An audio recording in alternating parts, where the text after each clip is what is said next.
மருத்துவ படிப்புக்கு தேசிய அளவில் பொது நுழைவுத் தேர்வை இந்த ஆண்டே நடத்த வேண்டும் என்று உச்சநீதிமன்றம் உத்தரவிட்டுள்ளது பற்றியும் நுழைவுத் தேர்வுக்கான தேதி குறித்தும் கூடுதல் தகவல்களை டெல்லியில் உள்ள நமது செய்தியாளர் நிரஞ்சனிடம் கேட்கலாம். நிரஞ்சன், நுழைவுத் தேர்வு கால அட்டவணை தொடர்பான அறிக்கை உச்சநீதிமன்றத்தில் எப்போது தாக்கல் செய்யப்பட உள்ளது?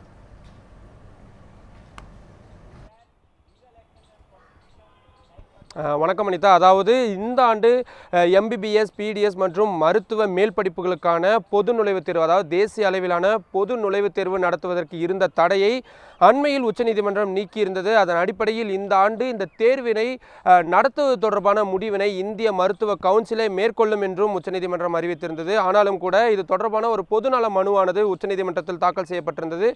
அந்த மனுவில் குறிப்பிடப்பட்டது என்னவென்றால், வருகின்ற செப்டம்பர் மாதம்தான் இந்த மருத்துவ நுழைவுத் தேர்வுக்கான அந்த மேல்படியான விஷயங்கள் அனைத்தும் நடைபெறவிருக்கின்றது. அதனால் நீண்ட நாட்கள் இருப்பதால் இந்த ஆண்டே நடத்துவதற்கு இந்திய மருத்துவ கவுன்சில் மற்றும் மத்திய அரசு சிபிஎஸ்இக்கு உத்தரவிட வேண்டும் என்று அந்த மனுவானது உச்சநீதிமன்றத்தில் தாக்கல் செய்யப்பட்டிருந்தது. அந்த மனு மீதான விசாரணையானது நேற்றைய தினம் உச்சநீதிமன்றத்தில் வந்த பொழுது இந்த ஆண்டு நடத்துவதற்கு என்னென்ன மாதிரியான சாத்தியக்கூறுகள் குறைவாக உள்ளது, நாங்கள் உங்களுக்கு விதித்திருந்த அந்த தடையை நீக்கி இருக்கின்றோம், ஏன் நீங்கள் காலதாமதப்படுத்துகிறீர்கள் என்று உச்சநீதிமன்றம் பல்வேறு கேள்விகளை மத்திய அரசு மற்றும் இந்திய மருத்துவ கவுன்சிலுக்கு கேட்டிருந்தார்கள். அதன் அடிப்படையில் நாங்கள் ஏற்கனவே இந்த தேதியினை தற்பொழுது இறுதி செய்து வைத்திருக்கின்றோம், அதனை நாங்கள் உச்சநீதிமன்றத்தில் தாக்கல் செய்கின்றோம் என்றும் கூறியிருந்தார்கள். அது மட்டுமில்லாமல் இந்த ஆண்டு இந்த தேர்வினை நடத்துவதில் உள்ள இடர்பாடுகள் என்னென்ன, ஒருவேளை தேதி அறிவித்தாலும் கூட என்னென்ன மாதிரியான சிரமங்கள் இருக்கிறது என்ற உள்ளிட்ட பல்வேறு விஷயங்களையும் உச்சநீதிமன்றத்தில் இன்றைய தினம் இந்திய மருத்துவ கவுன்சில் கூறவிருக்கின்றார்கள். இந்த மனு மீதான விசாரணையானது இன்றைய தினம் சரியாக 12 மணிக்கு உச்சநீதிமன்ற நீதிபதி தவே அவர்கள் தலைமையிலான 3 பேர் அடங்கிய அமர்வு முன்பு வரவிருக்கின்றது அனிதா. அப்பொழுது இந்த அட்டவணைகள் உள்ளிட்ட பல்வேறு விஷயங்கள் அதில் இடம்பெறும். இன்றைய தினம் அந்த தேதியானது இறுதி செய்யப்படும் என்றும் எதிர்பார்க்கப்படுகிறது அனிதா. நிரஞ்சன், இந்த வழக்கின் பின்னணி குறித்தும் தமிழக அரசின் நிலைப்பாடு குறித்தும் சொல்லுங்கள்.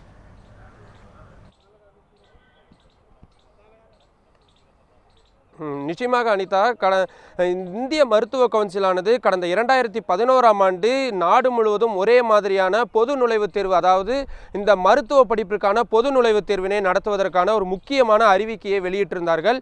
இதற்கு எதிர்ப்பு தெரிவித்து தமிழக அரசு உள்ளிட்ட பல்வேறு மாநிலங்களும் வேலூர் மருத்துவக் கல்லூரி உள்ளிட்ட சில முக்கியமான அமைப்புகளும் உச்சநீதிமன்றத்தில் நூற்றுக்கணக்கில் மனு தாக்கல் செய்திருந்தார்கள். அந்த மனுவை விசாரித்த அப்பொழுதைய உச்சநீதிமன்றம் கடந்த 2013ஆம் ஆண்டு ஜூலை 18ஆம் தேதி இந்திய மருத்துவ கவுன்சில் வழங்கிய அந்த அறிவிப்பாணைக்கு தடை விதிப்பதாக, அதுவும் இடைக்கால தடை விதிப்பதாக உத்தரவிட்டிருந்தார்கள். ஏனென்றால் இது மிகப்பெரிய அளவில் ஒரு குழப்பத்தை ஏற்படுத்துவதாகவும் சிறுபான்மையினர் விஷயங்களில் தலையிடுவதாகவும் மாநில அரசின் அதிகாரங்களில் குறுக்கீடு செய்வதாகவும் உள்ளதாக அந்த தீர்ப்பில் குறிப்பிட்டிருந்தார்கள்.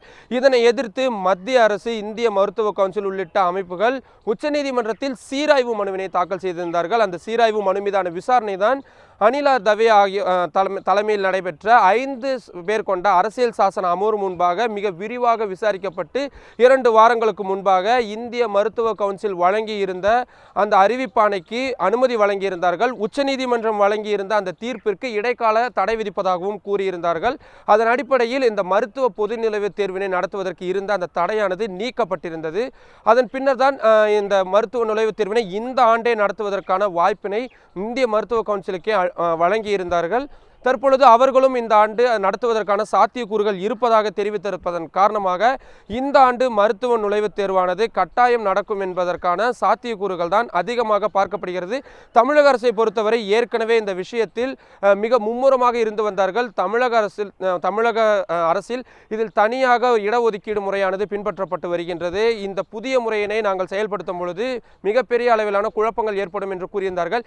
இன்றைய தினம் இந்த வழக்கு விசாரணை வரும்பொழுது கூட தமிழக அரசின் சார்பாக ஆட்சேபம் தெரிவிக்கப்படும் என்று எதிர்பார்க்கப்படுகின்றது. மூத்த வழக்கறிஞர்கள் சிலர் ஆஜராகி இது தொடர்பான தங்களது எதிர்ப்பினை தெரிவிப்பார்கள் என்று எதிர்பார்க்கப்படுகிறது அனிதா. நிரஞ்சன், உங்கள் கூடுதல் தகவல்களுக்கு நன்றி.